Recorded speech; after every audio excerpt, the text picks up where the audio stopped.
Viewers, আপনাদের প্রত্যেকের জন্য দারুণ একটি বড় খুশির খবর নিয়ে চলে এসেছি। স্টেট হেলথ সোসাইটির তরফ থেকে বিহারে আপনাদের কমিউনিটি হেলথ পোস্টে নিয়োগ করা হচ্ছে, যেখানে 4500+ শূন্য পদে কিন্তু আপনাদের কমিউনিটি হেলথ অফিসার পোস্টের জন্য নিয়োগ করা হবে।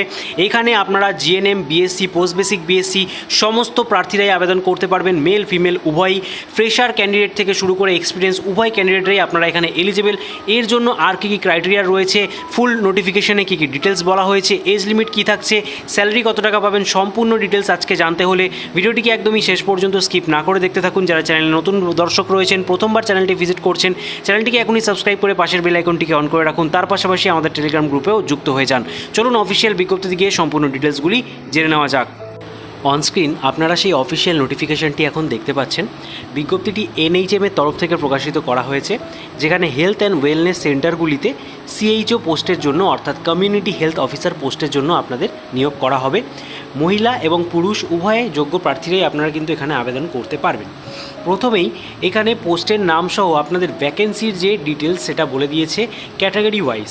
দেখে নিন, আনরিজার্ভদের জন্য 979, ইডাব্লিউএসদের জন্য 245, এসিদের জন্য 1243, এসটিদের জন্য 55, ইবিসিদের জন্য 1170, বিসিদের জন্য 640 এবং ডাব্লিউবিসিদের জন্য 168টা টোটাল ভ্যাকেন্সি রয়েছে, যেখানে সব মিলিয়ে আপনাদের হিউজ একটা ভ্যাকেন্সি, যেমনটা আপনারা থাম্বনেলে দেখেছেন। 4500টি ভ্যাকেন্সি কিন্তু রয়েছে এই সিএইচও পোস্টের জন্য।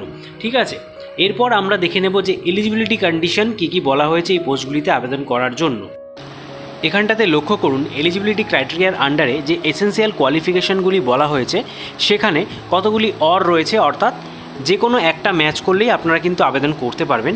এর জন্য প্রথম কন্ডিশন বলেছে, যারা বিএসসি নার্সিং ক্যান্ডিডেট রয়েছেন with completion of 6 months integrated curriculum of certificate in community health, অর্থাৎ সিসিএইচ যাদের কমপ্লিট করা আছে বিএসসি নার্সিংয়ের সঙ্গে, এবং বিএসসি নার্সিংটা অবশ্যই আইএনসি কিংবা যে কোনো state nursing council recognise institute থেকে কমপ্লিট করা থাকতে হবে।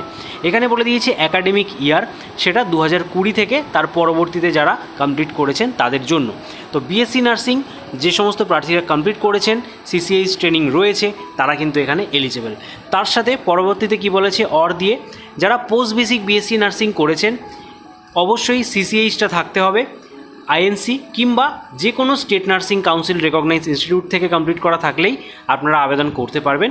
এখানেও অ্যাকাডেমিক ইয়ার উল্লেখ করে দিয়েছে 2020 থেকে তার পরবর্তীতে যে সমস্ত প্রার্থীরা পাস আউট হয়েছেন তারা কিন্তু এখানে এলিজিবল।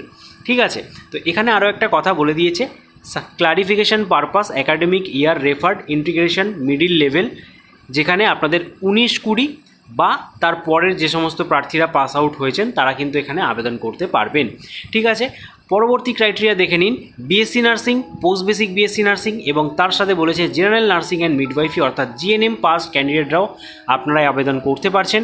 তাদের ক্ষেত্রেও আপনাদের সিসিএইচ যে ট্রেনিং সেটা লাগছে through IGNOU or other state public হেলথের আন্ডারে থাকলেও আপনারা আবেদন করতে পারবেন। ঠিক আছে, এই পোস্টগুলিতে আপনারা আবেদন করতে পারছেন এই 3টে ক্রাইটেরিয়ার মধ্যে যে কোনো একটি ম্যাচ করলেই। ঠিক আছে, আশা করছি ব্যাপারটা ক্লিয়ার। এরপরে দেখে নিন, আরও কিছু ইনস্ট্রাকশন এখানে বলে দিয়েছে। ঠিক আছে, যারা ইউনিভার্সিটি বা ইনস্টিটিউট থেকে কমপ্লিট করছেন বিএসসি, পোস্ট বেসিক বিএসসি বা জিএনএম কোর্স, সেক্ষেত্রে অবশ্যই আপনাদের রেজিস্ট্রেশনটা থাকতে হবে বিহার নার্সিংয়ের, তাহলে আপনারা অগ্রাধিকার পাচ্ছেন। এছাড়া বলে দিয়েছে এনি স্টেট গভর্নমেন্ট। ঠিক আছে, অর্থাৎ যে কোনো স্টেট গভর্নমেন্টের আন্ডারে আপনারা যদি রেজিস্ট্রেশন প্রাপ্ত থাকেন তাহলে কিন্তু আপনারা এলিজেবল। এটাই অনেকের কোয়ারি থাকে যে দাদা আমাদের ইউপি রেজিস্ট্রেশন রয়েছে, কর্ণাটক রয়েছে, ওড়িশা রেজিস্ট্রেশন রয়েছে, আমরা কি আবেদন করতে পারবো?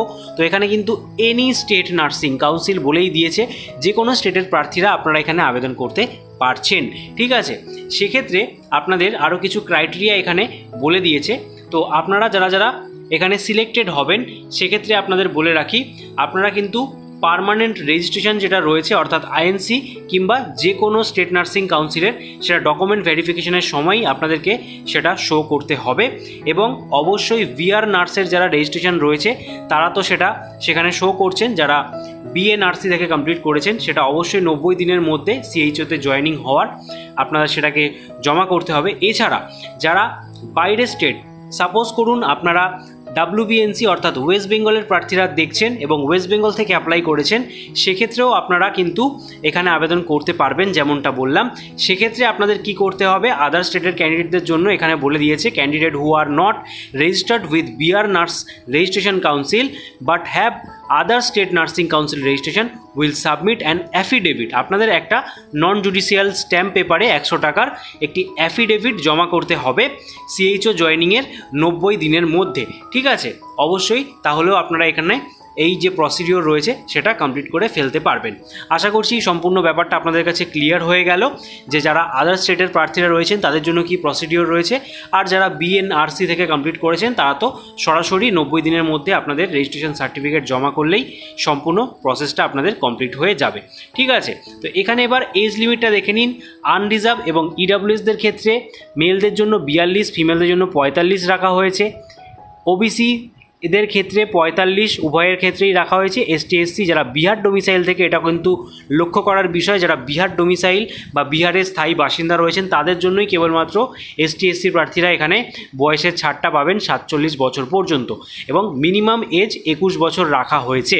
ঠিক আছে, যারা PWBD ক্যান্ডিডেট রয়েছেন সেক্ষেত্রে আপনারা 10 বছরের বয়সের রিল্যাক্সেশন পাবেন সরকারি নিয়ম অনুযায়ী। ঠিক আছে, এই হচ্ছে আপনাদের সম্পূর্ণ এজ সংক্রান্ত রিল্যাক্সেশন ডিটেলস। এবার জব অপরচুনিটির আন্ডারে আপনাদের কি কি কাজ করতে হবে এবং কোথায় আপনাদের সিলেক্ট করা হবে, কোথায় জবটা হবে তার সম্পূর্ণ বিবরণ কিছু দিয়ে দিয়েছে। জব রেসপন্সিবিলিটিও দেখতে পাচ্ছেন, community health officer would broadly to be expected carry out public health function.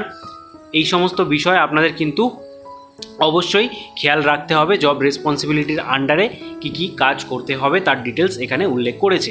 Selection criteria আপনাদের কিভাবে কমপ্লিট হবে, অবশ্যই এটা একটা CBT টেস্ট নেওয়া হবে, তার মাধ্যমে কমপ্লিট হচ্ছে, যেখানে আপনাদের ওভারঅল 30% কোয়ালিফাইং মার্কস থাকছে এবং 1:2 রেশিওতে আপনাদের নিয়োগ করা হচ্ছে।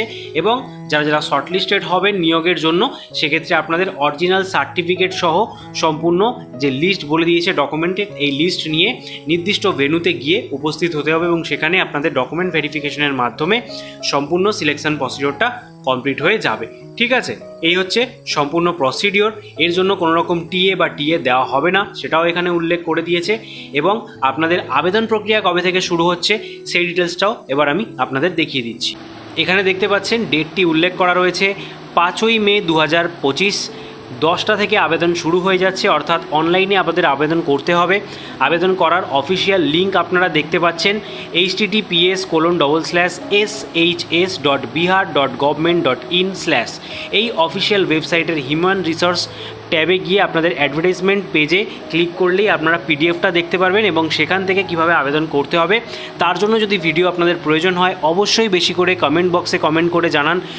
আলাদা করে আবেদন পদ্ধতির উপরে ভিডিও করে আপনাদের প্রোভাইড করে দেওয়া হবে। লাস্ট ডেট কবে রয়েছে? 26শে মে অবধি সকাল সন্ধে 6টা অবধি আপনারা আবেদন করতে পারবেন। ঠিক আছে, এই হচ্ছে সম্পূর্ণ আপনাদের প্রসিডিওর এবং আবেদন প্রক্রিয়া নিয়ে আলাদা করে ভিডিও চাইলে অবশ্যই যেমনটা বললাম বেশি করে কমেন্ট করতে হবে। ঠিক আছে, তো এই আজকের ভিডিওতে এই পর্যন্তই। যদি এই রিলেটেড কোনো রকম কোয়ারি আপনাদের জানা থাকে অবশ্যই অফিসিয়াল ওয়েবসাইট ভিজিট করবেন এবং আমাদের টেলিগ্রাম গ্রুপে যুক্ত হয়ে যাবেন। সেখানে আপনারা নিত্য নতুন জব আপডেট কিন্তু টাইম টু টাইম পেয়ে যাবেন।